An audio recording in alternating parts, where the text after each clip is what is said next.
I'm going to read to you an article published by Global Research on March 27th, 2020. The link to that article is in the notes below this video. This article, posted by author Julian Rose, is basically a copy-paste of a presentation from a medical forum.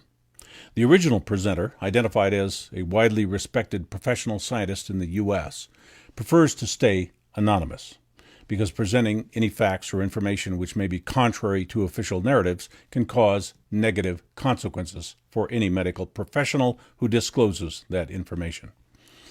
I have edited the article for clarity without changing its meaning or implications. And I quote, "I work in the healthcare field. Here's the problem. We are testing people for general coronavirus, but we are not testing for any specific strain, such as COVID-19.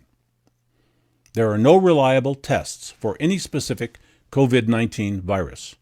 There are no reliable agencies or media outlets for reporting numbers of actual COVID-19 virus cases. This needs to be addressed first and foremost. Every action and reaction to COVID-19 is based on totally flawed data, and we simply cannot make accurate assessments. That is why you're hearing that most people with COVID-19 are showing nothing more than cold or flu-like symptoms. That's because most coronavirus strains are nothing more than cold or flu-like symptoms. There are a few actual novel coronaviruses, and those cases do have some worse respiratory responses, but still have a very promising recovery rate, especially for those with prior issues. The gold standard in testing for COVID-19, the one that could identify COVID-19, would use laboratory isolated and purified coronavirus particles, free from any contaminants and particles that look like viruses but are not, that have been proven to be the cause of the syndrome known as COVID-19, and obtained by using proper viral isolation methods and controls.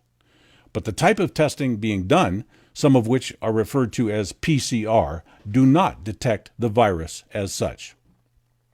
PCR tests, which stands for polymerase chain reaction, basically takes a sample of your cells and amplifies any DNA to look for viral sequences, such as bits of non-human DNA that seem to match parts of a known viral genome. The problem is the test is known to not work. It uses amplification, which means taking a very tiny amount of DNA and growing it exponentially in a laboratory until there is enough of it to be analyzed. Obviously, any minute contaminations in the sample will also be amplified, leading to potentially gross errors of discovery. Additionally, it's only looking for partial viral sequences, not whole genomes, so identifying a single pathogen is next to impossible, even if you ignore the other issues. The test kits being sent out to hospitals are totally inadequate and unprofessional. At best, those test kits tell analysts you have some viral DNA in your cells, which most of us do most of the time. It may tell you the viral sequence is related to a specific type of virus, say the huge family of coronavirus, but that's all. The idea these kits can isolate a specific virus like COVID-19 is complete nonsense. And that's not even getting into the other issue, viral load. If you remember, the PCR test works by amplifying the minute amounts of DNA. It is therefore useless at telling you how much virus you may have. And that's the only question that really matters when it comes to diagnosing illness. Everyone will have a few virus kicking around in their system at any time. Most will not cause illness because their quantities are too small. For a virus to sicken you, you need a lot of it, a massive amount of it. But PCR testing does not test viral load and therefore cannot determine if it is present in sufficient quantities to sicken you. If you feel sick and get a PCR test, any random virus DNA might be identified even if they aren't at all involved in your sickness, and this leads to false diagnosis. Coronavirus are incredibly common. A large percentage of the world, human population, will have COVID DNA in them, small quantities, even if they are perfectly well or sick with some other pathogen. So the implications are quite clear. If you want to create a totally false panic, about a totally false pandemic, pick a coronavirus. They are incredibly common and have many different varieties. A very high percentage of people who have become sick by other means like flu or bacterial pneumonia, many other causes, will have a positive PCR test for COVID, even if you're doing the test properly and ruling out contamination, simply because COVIDs are so common. There are hundreds of thousands of flu and pneumonia victims in hospitals throughout the world at any one time. To create a false claim of pandemic, all you need to do is select the sickest of these in a single location, say Wuhan, administer PCR tests to them, and claim those few people showing viral sequences similar to a coronavirus are suffering from a presumed new disease. Since you are already selected the sickest flu cases, a fairly high proportion of your sample will go on to die. You can then say that this new virus has a case fatality ratio higher than the flu, and use this to infuse more concern and do more tests, which will of course produce more false cases, which expands the testing, produces yet more false cases, so on, so on, so on. Before long, you have your pandemic. Totally fabricated. All you've done is use a single test kit trick to convert the worst flu and pneumonia cases into something new that doesn't actually exist. Now just run the same scam in other countries. Make sure to keep the fear message running high so people will feel panicky and less able to think critically.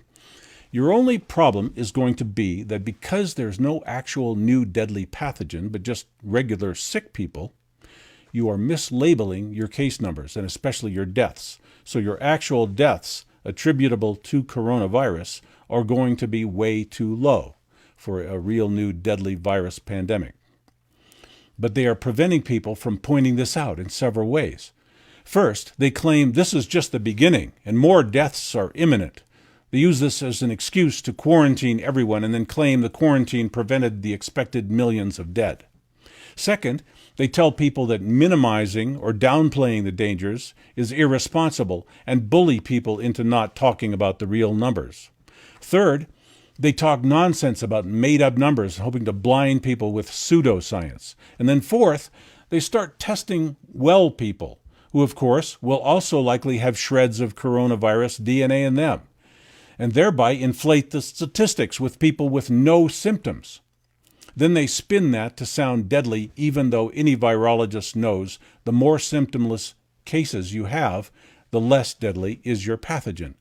Take those 4 simple steps, and you can have your own entirely manufactured pandemic up and running in weeks.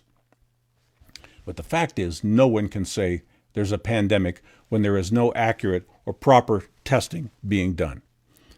This is why in most places you will not see a lot of dead people. And if there's a place where a lot of people are dying, no one really knows if it is COVID-19 that's killing them. So that was the Global Research article from late March 2020. If you believe that any information in that article is inaccurate or misleading, please post your response in the comments or contact the producer of this video. When you respond, please provide factual evidence for your position. Whether you think that COVID-19 will kill millions of people or not, you have a right to your opinion, and you have a right to respond as you see fit. Society can be seriously divided and damaged by people who insist that everyone respond to a crisis the same way they do. Should we wear a mask? Should we use bleach? Should we get vaccinations? These are not government's choices. These are your choices. We not only have to look out for ourselves, we have to respect how other people choose to look after themselves. If you feel someone is being careless or causing a hazard, be polite and respectful in how you deal with that. If you think people are overreacting, be polite and respectful in how you deal with that.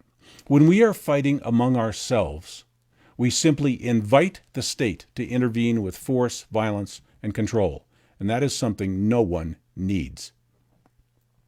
I'm going to speculate as to why all of the media and our political leaders are whipping up hysteria over this idea of global pandemic.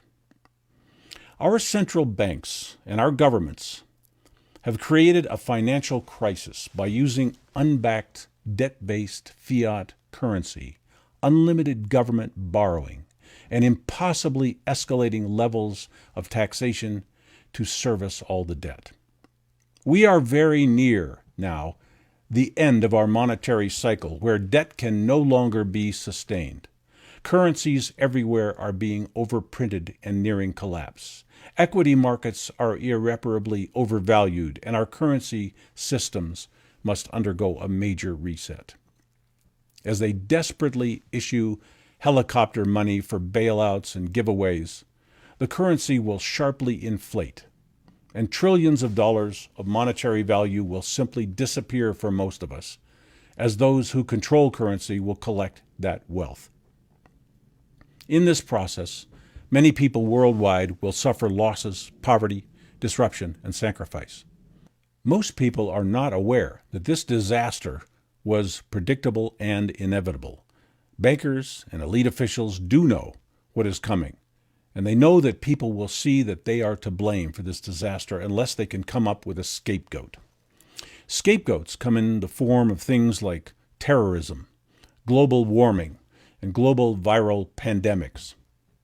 Manufacturing or exploiting some global threat not only allows blame for the economic disaster to be diverted from central banks and government officials, but also gives an excuse to impose authoritarian public policies so that riots and civil unrest can be harshly dealt with by state-sponsored violence and force. We are being suckered to accept a huge new set of restrictions on our lifestyles and personal liberties, so we will be powerless against official policy. And some kind of new world order can be imposed that without some fabricated crisis would meet violent public opposition. We have been made to believe that we must radically change our lives because of a pandemic. But we're actually changing our lives to relieve central banks and our legislators from the blame for what's happening to our economy. We have seen major stock market crashes. We have seen years of near zero interest rates. We are seeing public debt now multiplying by trillions of dollars per year. Just as central bank and government insiders have expected, our corrupt global economic and currency systems are unraveling.